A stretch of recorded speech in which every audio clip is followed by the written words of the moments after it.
Good evening, everyone, and welcome to the February installment of the Last Lecture Series brought to you by the Student Activity Center here at GW. The Last Lecture Series gained national attention after the Professor Randy Pausch's speech at Carnegie Mellon University entitled Really Achieving Your Childhood Dreams, and his subsequent book called The Last Lecture. Although Professor Pausch lost his battle with pancreatic cancer in July of 2008, his spirit lives on through the Last Lecture Series, which occurs at several universities across the nation, including the George Washington University. We thank you all for joining us this evening as we continue the Last Lecture Series with an exciting lecture prepared by Professor Sean Aday. Sean Aday joined the George Washington University School of Media and Public Affairs in 2000 after completing his PhD and a postdoctoral fellowship at the Annenberg School of Communication at the University of Pennsylvania. His work focuses on the intersection of the press, politics, and public opinion, especially in relation to the war and foreign policy. He has published widely on subjects ranging from the efforts of watching local television news to coverage of American politics to media coverage of the war in Iraq and Afghanistan. He has been involved in media and government capacity training projects globally, including in Iraq and Afghanistan, where he will return next month. He currently serves as the director of GW's Institute for Public Diplomacy and Global Communication and chairs the Global Communication Master's Program. As part of the National Science Foundation grant, he, along with two colleagues, conducted a series of surveys about America's attitude about government and media following the September 11th terrorist attacks. Aday was also the principal investigator for DC's Student Voices, a curriculum-based project in Washington, D.C. high schools that aimed to get students more involved in politics. He has been a frequent commentator in the press on news coverage of elections, crime, and war. Before entering academia, Aday served as a general assignment reporter for the Kansas City Star, the Milwaukee Journal, and the Greenville News. He graduated from the Medill School of Journalism at Northwestern University in 1990. As you can tell, Professor Aday is a valuable member of the GW community. And tonight, through his last lecture entitled Journeys Inside the Hut, he will answer the question, if you knew this was the last lecture you would give to an audience of students, what would you say? Please join me in welcoming Professor Sean Aday.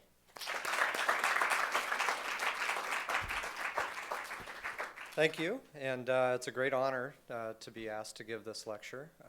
And thank you. This is a much better turnout than I expected on a night when it's snowing and, more importantly, Lost is on, so I'm very happy to see you. God bless the age of DVRs, otherwise no one would be here.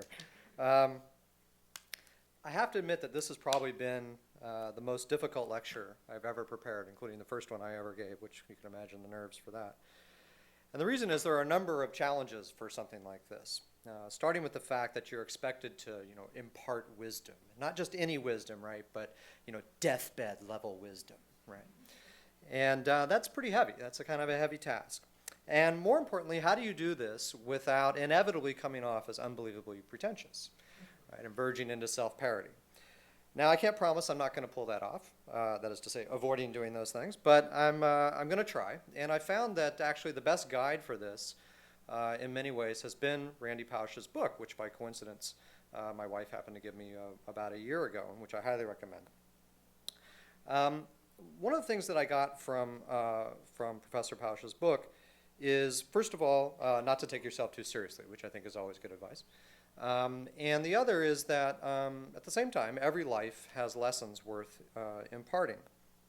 So I'm going to do my best to do that tonight, and these lectures are sort of designed to be sort of personal, as you could tell from the title of Pausch's lecture himself. And this lecture for me has, potentially in sort of a weird, surreal way, a kind of added level of personal, relevance or gravitas, or it should, more than it actually does, because, as he mentioned, in a month I'll be heading back to Afghanistan, and so the whole concept of the last lecture has a little more meaning to it. And this is a picture of me in Iraq looking like a dork, as Professor Livingston liked to say.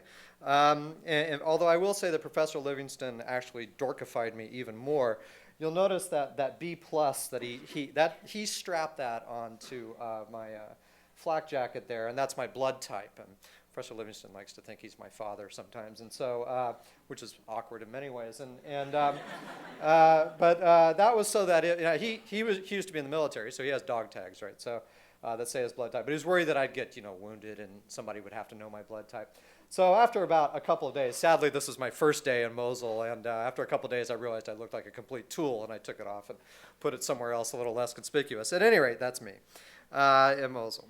Okay, so now I'm getting ready to head back in Afghanistan, and I'm not going to play like I'm some sort of Indiana Jones here, the horror and all this sort of thing. The fact is that I'm pretty heavily protected when I do these trips.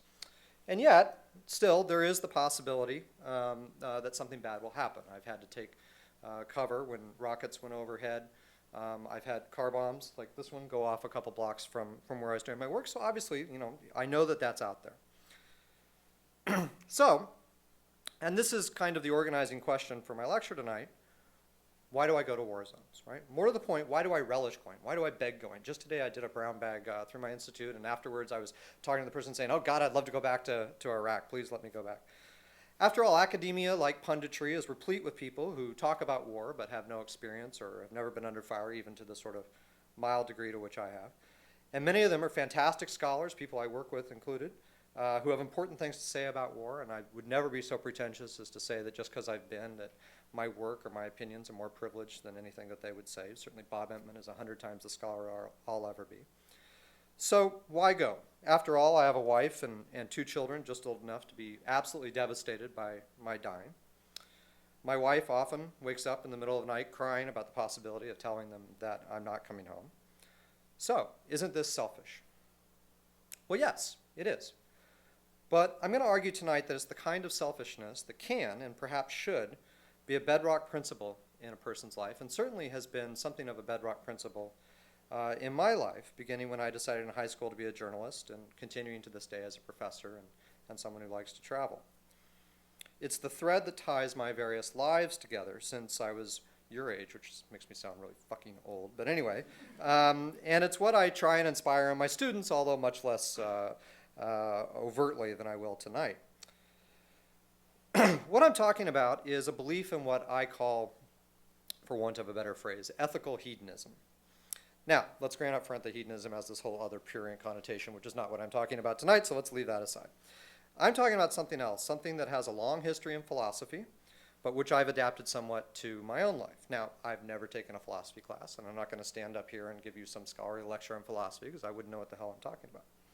But suffice to say that there's been a variety of schools of thought through the millennia associated sort of with the term hedonism in different ways that have in common a couple of things. One is a basic skepticism of divinity and other forms of metaphysics, and a corresponding belief that pleasure of some sort is a goal in one's life. And included in that is, in some schools of thought, is the notion that doing well for others or for society it should be part of that too in some way. My definition is related to this, and probably one that if I were a philosophy major, as somebody here no doubt is, I'd know already has been thought of, and there actually is a school of ethical hedonism, but it's slightly different. And that's this. My definition of it is a belief in the value of experience for experience's sake, but the corresponding belief that one's pursuit of experience must be A, in the pursuit of improving the human condition, starting with oneself, and B, must be balanced with the needs and feelings of others. Okay, so what the hell does that mean? And what does it have to do with being a journalist and a professor and a traveler? Okay, let me explain by telling a story about an incredible evening that I spent in what was then a remote town in central Laos called Luang Prabang in 1994. Has anybody by any chance been to Luang Prabang? Okay. Well, this is Luang Prabang.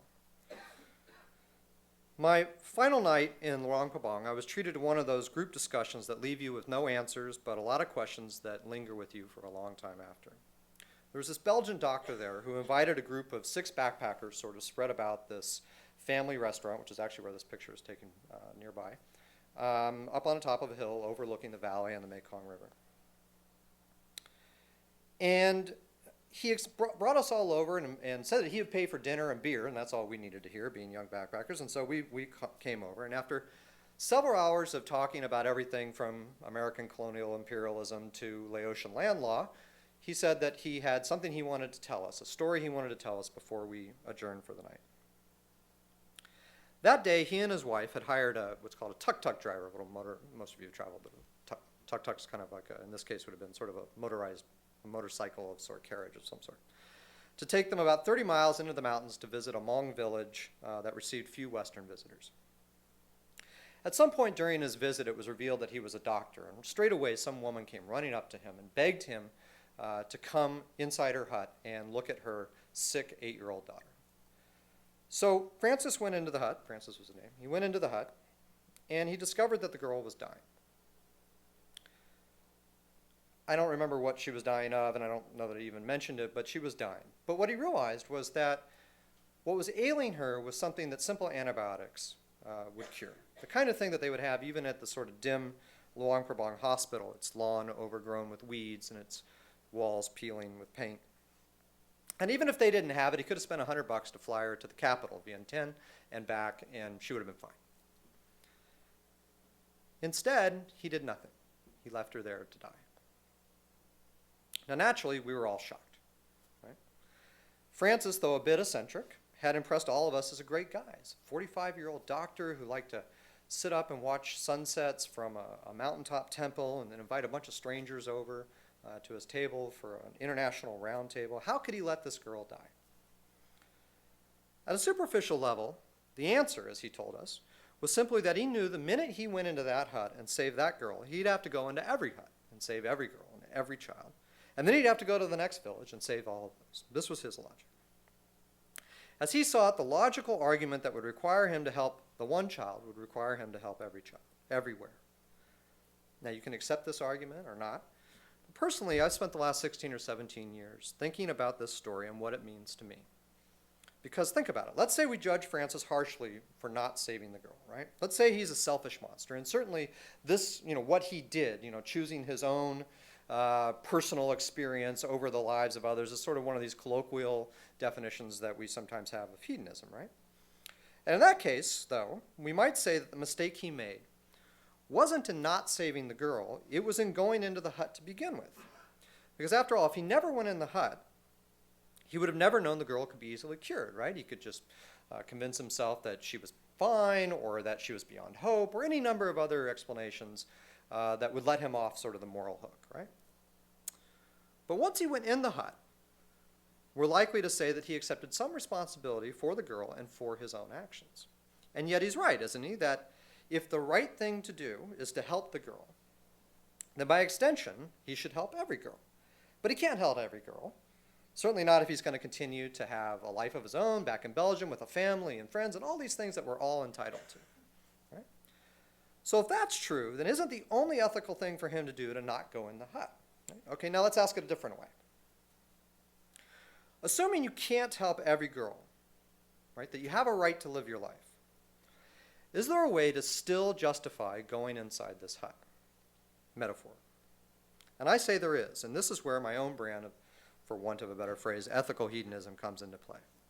And let me explain this with a handful of stories from my own life that help me at least make sense of this. At the Kansas City Star, where I interned as a junior during college, the paper put out an internal memo at the end of every week on Friday that was called Friday, News and Views from the Kansas City Star. It was basically a compendium of the best reporting and editing that week. And I dug an old copy out the other day, and I saw this. It said, "A lot of people made some good contributions to the Mercer execution stories today. One item that didn't show up in the paper because of space was written by Sean Aday, our Northwestern intern, who went down to the bar where Tiny spotted Karen Keaton 10 years ago. It's not a tough redneck place anymore, Sean found, but a laid-back lounge frequented by blacks," which is sort of 1988 white Missouri speak for African Americans. Anyway, now the backstory here is that while I was at the Star, Missouri had had its first execution since the Supreme Court had reinstated the death penalty in the mid-70s. Karen Keaton, 22 and beautiful, was kidnapped by a biker, given to another biker as a gift, and then raped many times and killed. Both murderers were apprehended, and one of them was executed. And the paper sent me, all of 21 and 20 weeks old, oops, wrong. Oh, you suck. There I am. looking about 12 in 20 weeks, and badly in need of a haircut and some socks. This was Miami Vice time. Anyway,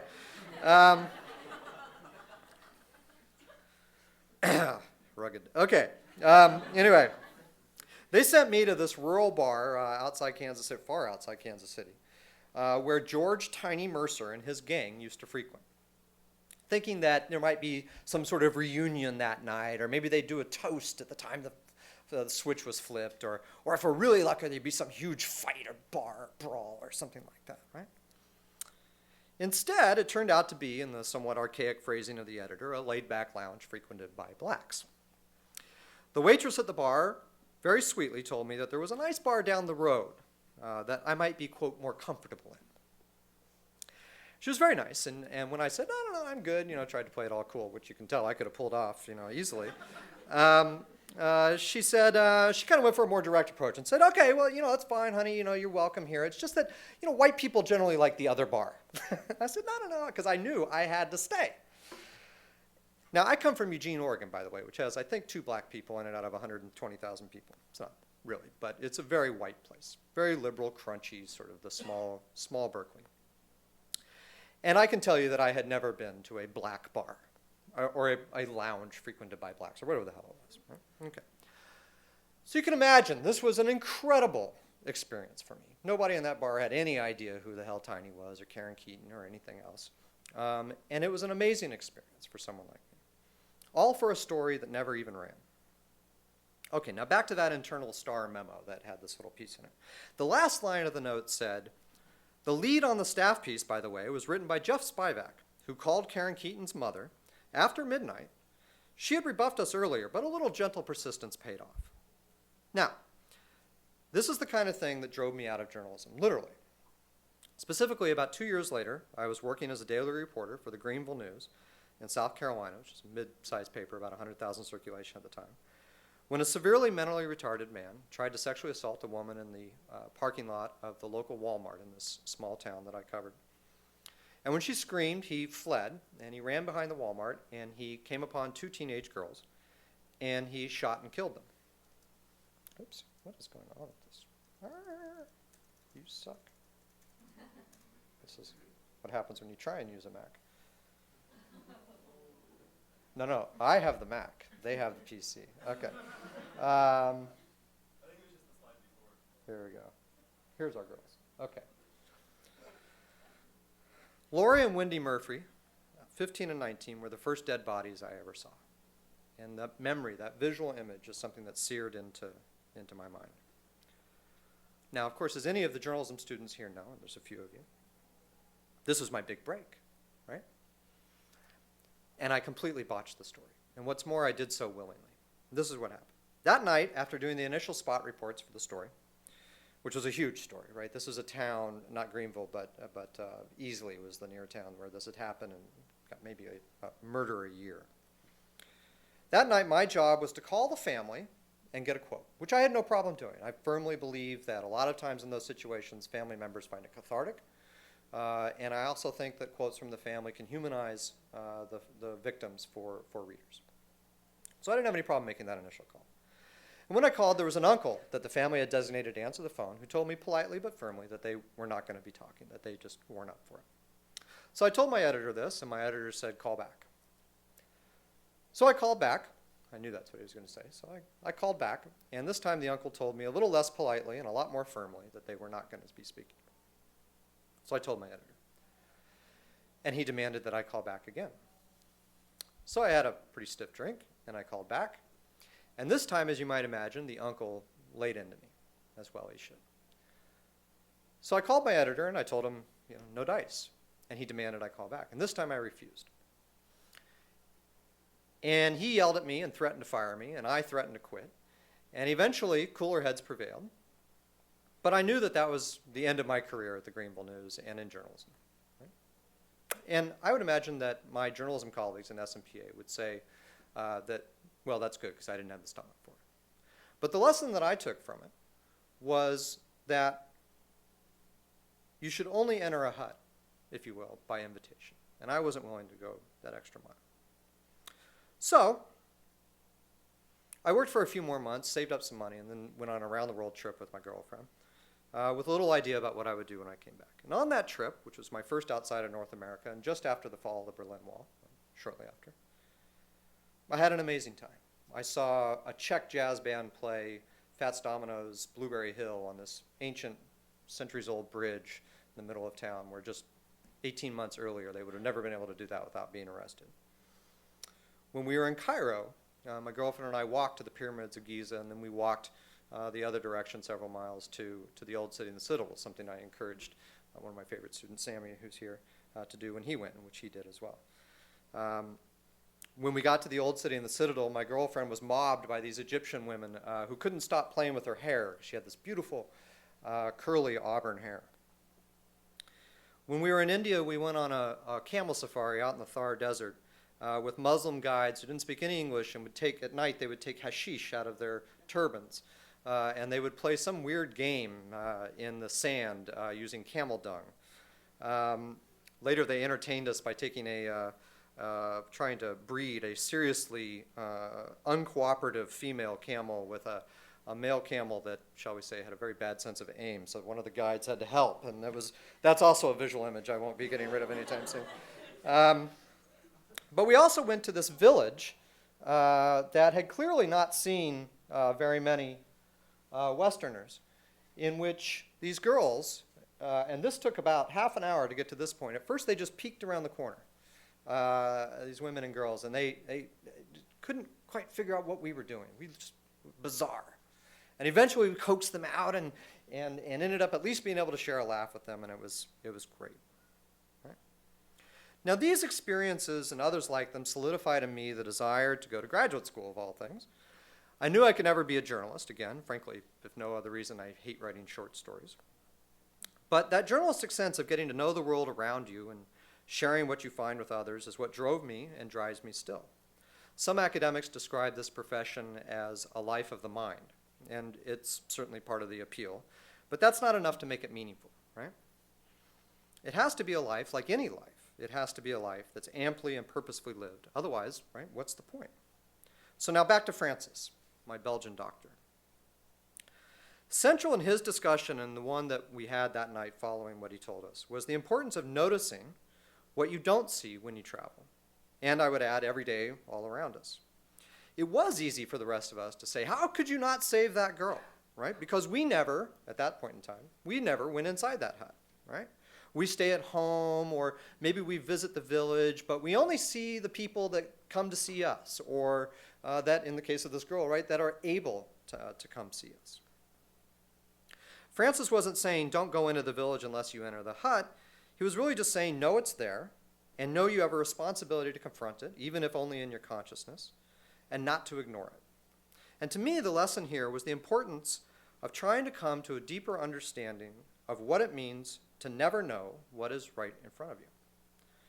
There are huts you don't enter, but there are far more huts that you never see.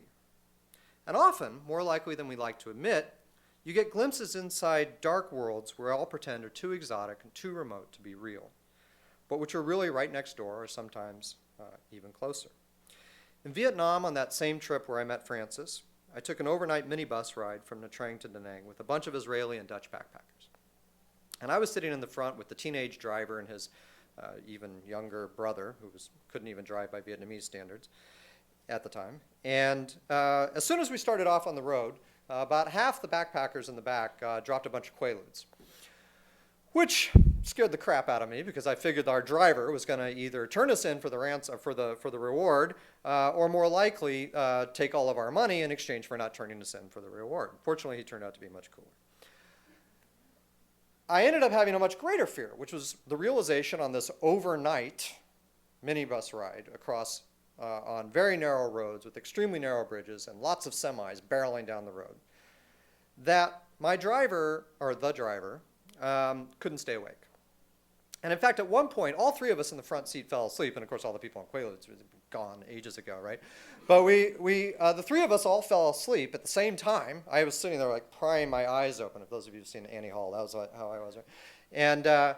And the only thing that woke us up was the blaring horn and headlights of a semi coming right at us. Our driver pulled off the road and pulled right back on just before going into either the side of a bridge or the river and got us back on the road and across the bridge, and then turned around and laughed hysterically, which was definitely hilarious, right? Now, shortly after that, the driver pulled over at this sort of what we would call a rest stop, a series of open-air sort of shops to get some much-needed coffee in the middle of nowhere, in the middle of the night, probably about 2 in the morning. 2 of the Dutch backpackers and 1 Amazonian Israeli woman, fresh out of her military service, for those of you familiar, got out along with myself and the driver. There was this local Vietnamese teenage girl sleeping in a chair by the table, sound asleep.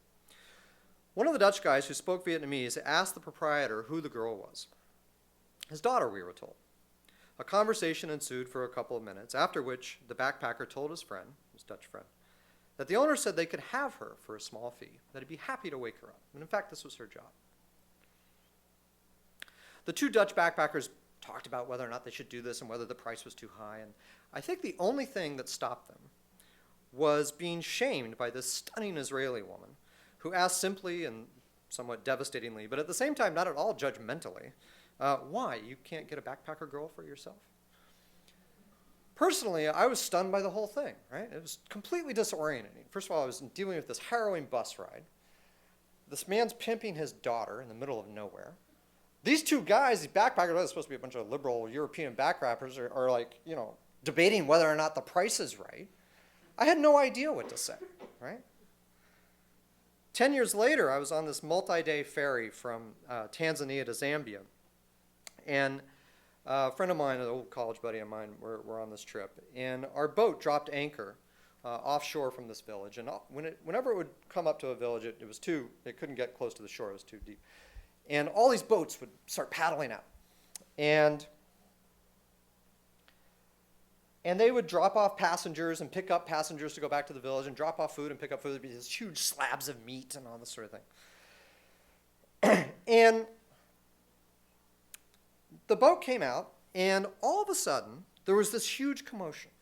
And this woman right there in purple, as it turned out, I didn't realize this was going to happen when I took the picture, starts freaking out. And this man is grabbing her from behind and pulling her back in the boat. And she's screaming and kicking and going crazy. And my friend and I have no idea why. We have no idea what's going on. So we asked this Tanzanian man that we had met. It was really cool and laid back and educated. He'd been educated at college and just seemed like the most mild-mannered guy. And we said, what's going on? Because we couldn't understand it. And he said that she had tried to board the ferry without the permission of her husband. And so she was being taken back to him. What will happen to her, we asked, though, of course, we knew the answer. He said, she'll be beaten, of course. He looked at us like we were crazy for even asking. He said, wouldn't you beat your wife if she tried to leave you without asking your permission? As harrowing as her screams were, far more haunting for me that day and over the succeeding years has been the memory of everyone on the ferry and in her boat and in the boats around her, men and women, laughing at her, mocking her.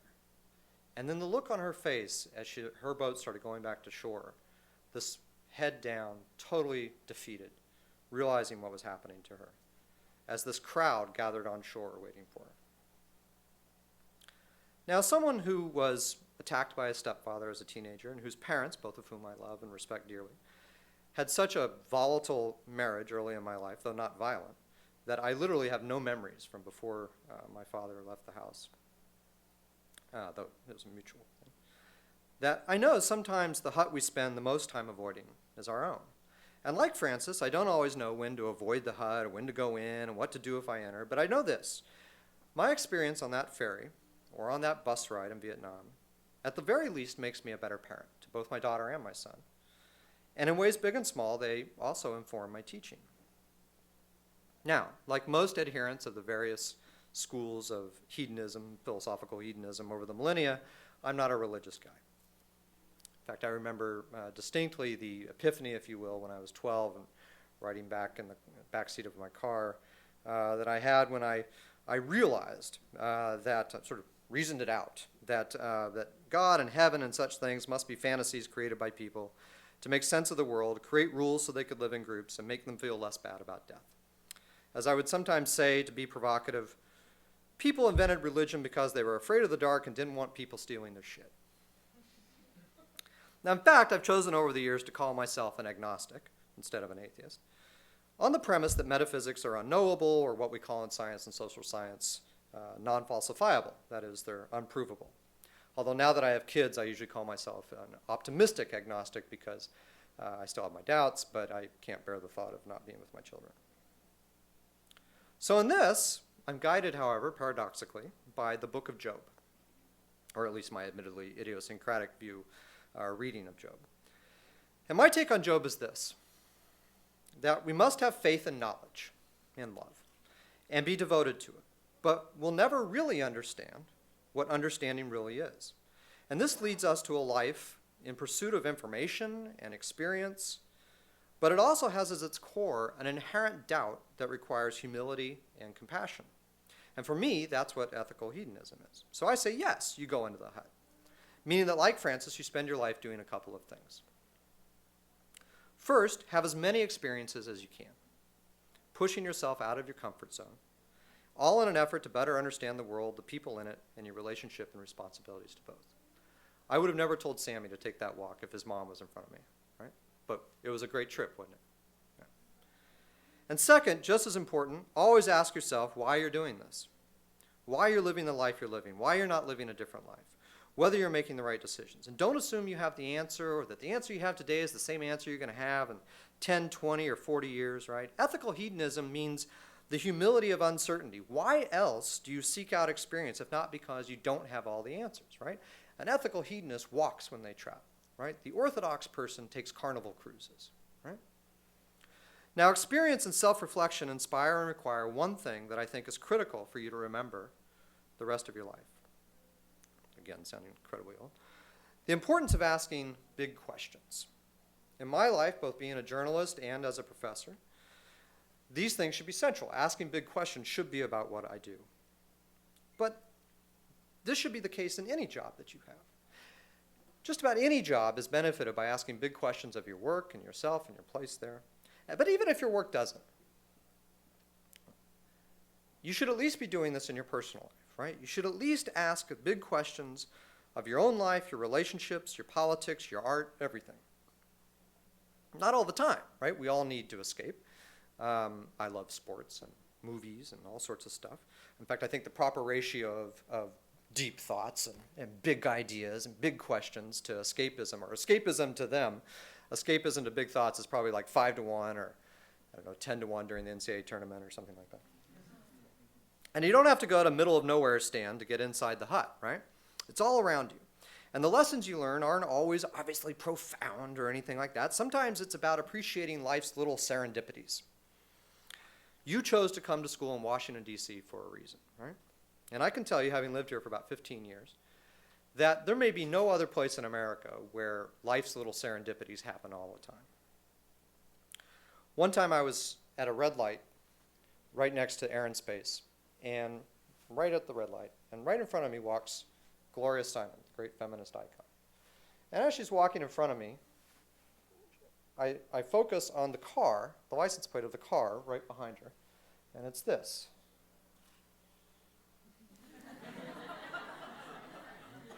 I shit you not, that really happened. Right? Nowhere but Washington, right? So, let me conclude by returning to my original question as a useful metaphor for what I've been talking about. Why do I go to war zones? All right? Well, I hope it's clear by now, right? At some level, it's my way of getting inside the hut. But let me explain further with 2 short stories. I have no idea which slide I'm so. Oh, yeah, here we go. The work I've done in Iraq and Afghanistan, this is a carpets rug salesman in Afghanistan, involves training journalists how to be, for want of a better word, good journalists, and training government press officers on how to create more transparent and effective media relations operations, all in an effort to sort of stabilize societies there. Virtually everyone we're meeting risk their lives just to do their job. It's really, as you might imagine, quite moving. Right? But it also presents some practical difficulties from a training perspective. Right? Imagine, for instance, you're talking to the provincial council press officers in Mosul, as Professor Livingston and I did. And mid-meeting, having one of them tell you that he just got an email saying that a candidate for the council and a cousin of the current council president just got assassinated, just blown up. In fact, the council chamber in Mosul has a beautiful and tragically large plaque dedicated to murdered council members.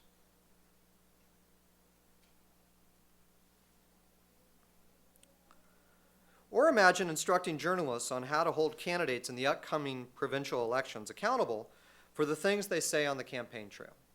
And having someone raise their hand and say to you, "Yes, sir, but when they get mad about my story, they threaten to kill me." It's kind of hard to go, okay, but let's table that and get back to the 5 W's and the H of lead writing, right? It's sort of like, okay, I guess we're going to have to deal with that. That actually happened. That was my first day in Mosul, dealing with journalists and having someone say that to me. And I'm like, yeah, so I got nothing. That's never happened to me.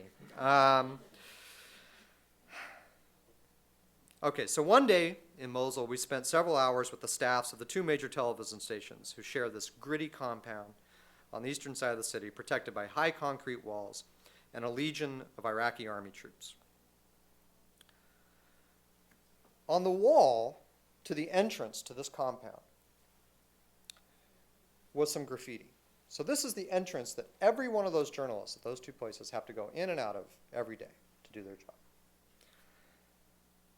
So there's this graffiti, and there's this translator with us, this British translator, who told us what it said. First of all, he told us that it was from Al-Qaeda. It was Al-Qaeda graffiti. And the graffiti said, "The media are corpses, and we have the grave diggers." On the bright side, Melvin said the calligraphy was quite beautiful. Now imagine you're a journalist. Now, I've been a journalist, not for long, but I was a journalist. And I thought to myself, oh my God, these guys have to go through and see this every day. Right? Now, if I stayed here, which is the safe thing to do, and I am, for the record, not encouraging you to go to war, John, by the way. But anyway, if I stayed here, I could read that more than 150 Iraqi journalists have been killed since 2003, that about 40 since 2005 just in Mosul, that in the year before I had been there, something like 8 to 10, right? And I get it. That's bad. And even meeting them, which is moving enough, right? And having them tell me, look, when I ask a tough question, someone's going to kill me. That takes it up a level. But something like just a little detail like that, knowing that that person goes into that office every day seeing that, right? That changes. It doesn't change my opinion about the war, which I didn't support, but it fleshes it out, right? It fleshes out my work. Finally, late last year, I gave up a day's layover in Paris, not a small sacrifice, coming back from Afghanistan to make it home just in time to see my 7-year-old son perform in his school's lip sync show. You don't have to have kids to imagine where this is going. Okay. What this is it's a sort of raucously fun evening where students from all grades took turns dancing and occasionally actually lip syncing to their favorite songs. Every one of these songs was terrible in a sterilizes frogs at 20 paces kind of way. Right? Now, anyone who knows me knows that I'm a total music snob. All right? And honestly, I don't think I've voluntarily spent 2 hours listening to unrelentingly bad music in forever. Okay? But I got to tell you, it was awesome. It was one of the greatest nights of my life. Right? And it struck me. My son was participating in a dancing exhibition at a school with classmates that included boys and girls from families with a mom and a dad, 2 dads, 2 moms, single parents, any number of combinations. And just the day before, I was in a place halfway around the world where the opposition throws acid in the faces of 12-year-old girls walking to school, and where people are shot, tortured, and beheaded for dancing. And that's why, a month from now, I'll be going back into the HUD and doing what I can to understand that world and hopefully do something, no matter how trivial, to help create a different world where little boys and girls everywhere can dance their asses off to horrible music anytime that they want. Thank you.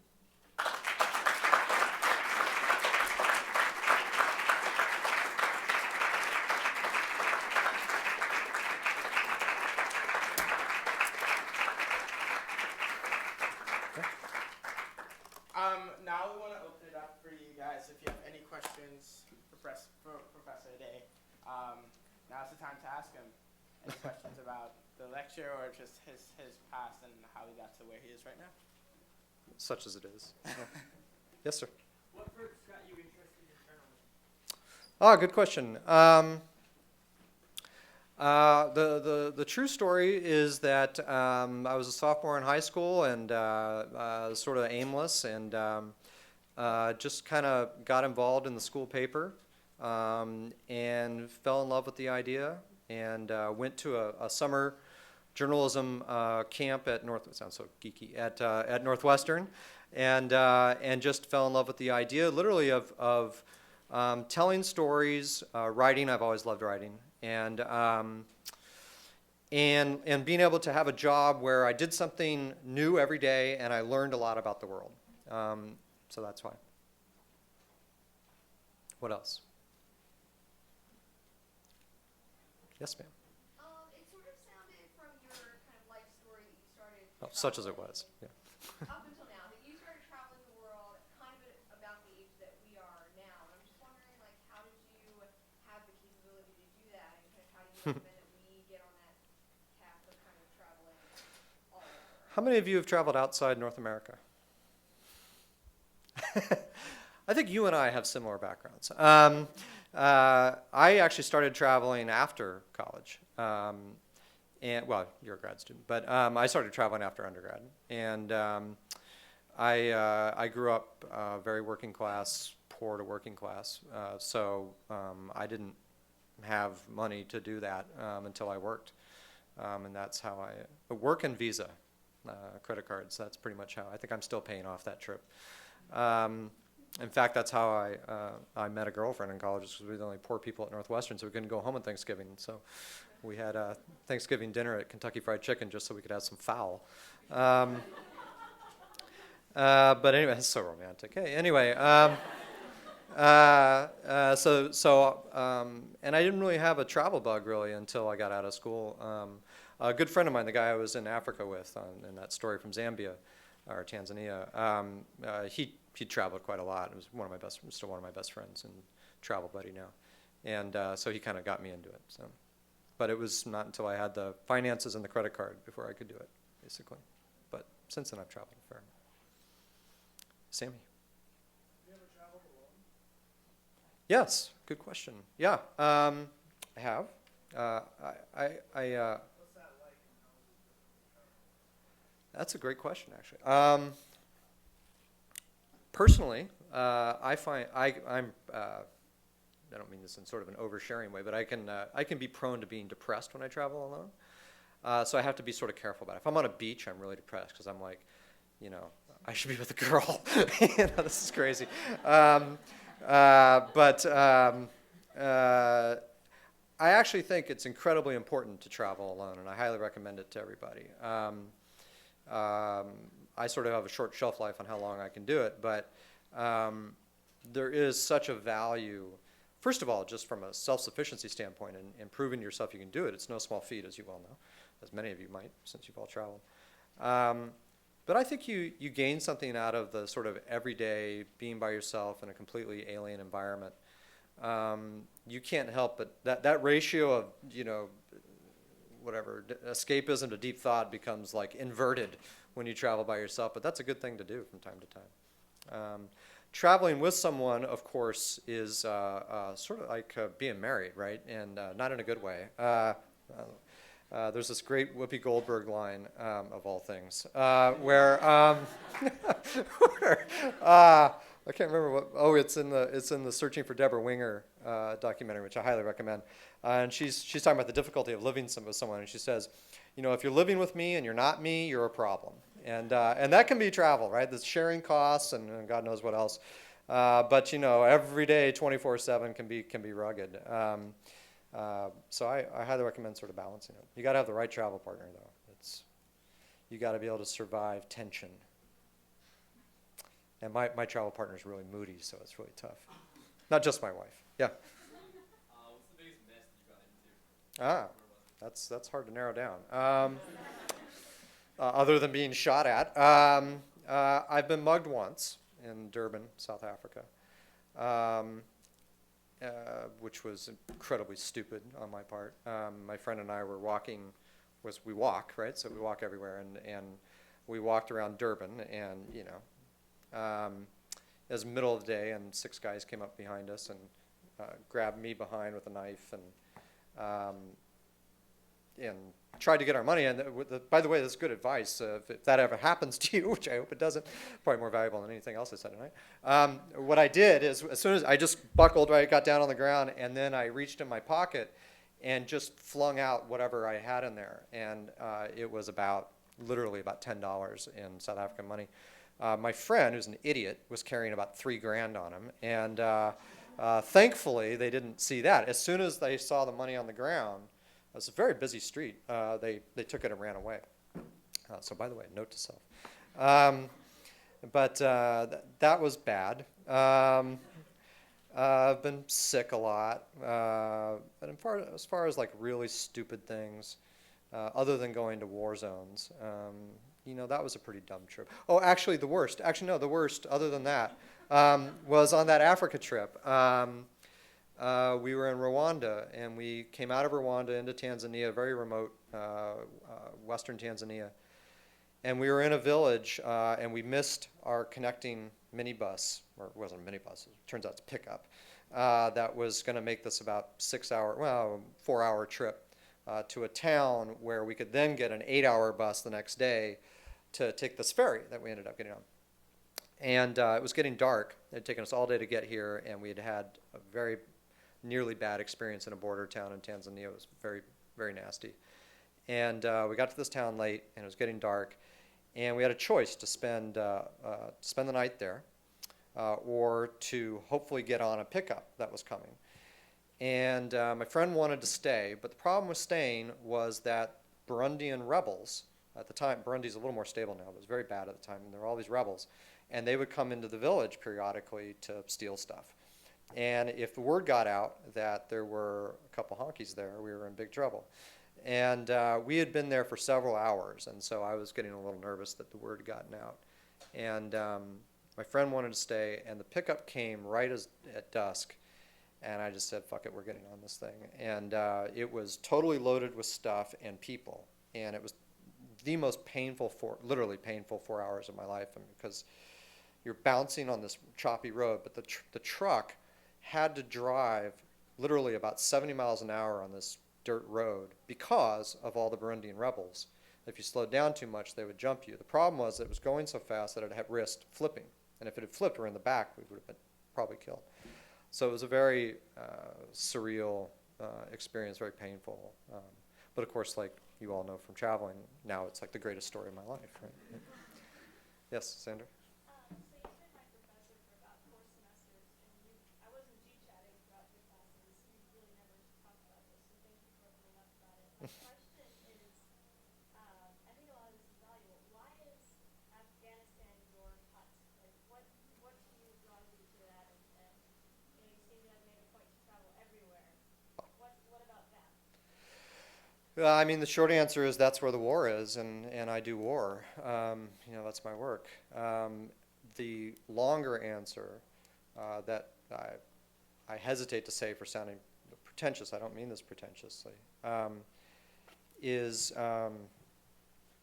that I feel a responsibility as an American to go to these two places. I actually supported the war in Afghanistan, if not the way it was prosecuted, and I didn't support the war in Iraq, but in both cases, I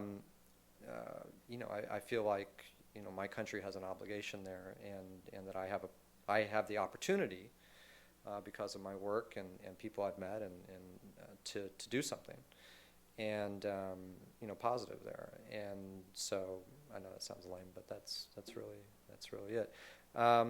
But at another level, just from my work, you know, I don't think you have to go to do the work I do. And Bob is, you know, a great example, Bob Ettman. But personally, you know, I feel like I do. That's what I feel like I do. So I don't recommend it, by the way. I mean, I have to lie to my kid, literally. I mean, that's, you know, he doesn't know that I go. What else? Yep. You said that in your first lecture that you gave when you were in Afghanistan that you didn't have an answer for the journalists that asked you about what to do when people are threatening them and things like that. What do you tell them now? Oh, I told him something. You never don't have an answer when you're on this side of the podium. Rule number 1 in Polycom. What we did is, in that case, is I had them talk, you know, through a translator, obviously, and about trying to describe those experiences. And what we did is we found, I sort of went to old interviewing techniques about how to ask questions indirectly, how to butter up sources, how to make someone feel like you're not asking a threatening question. And one of the most important techniques for that is putting the question in someone else's mouth. So you say, instead of saying, you know, like we would here, you know, how can you justify this thing you did? You say, you know, this other person, or critics say, or something like that. Really simple stuff, but made apparently some. I mean, they thought it was good, so you know it worked. But that's basically what I do. What I told them. Yeah. Iraq and Afghanistan aside, have you ever covered any other conflict? And have you seen have you ever seen the deterioration will become better while you were there, or the second time you go back? No, I haven't been in a place and then gone back when it's better. I've been to places that have gotten better, like Rwanda. And I'm interested to go back to Afghanistan, which actually I think is probably worse in some ways. But in terms of the work I'm doing there, the word I get from the people I'll be working with, the Canadians, is that in some ways that specific thing that we're working on is better. And so that's going to be interesting to see that the capacity of the particular government in Kandahar, the spokespeople, at least a couple of them, is better, much better than it was a year ago. And so we can do different work when we go there, and so that'll be interesting. In Rwanda, you know, I wasn't obviously there, you know, before. I mean, nobody really was, but no, you know, Westerners,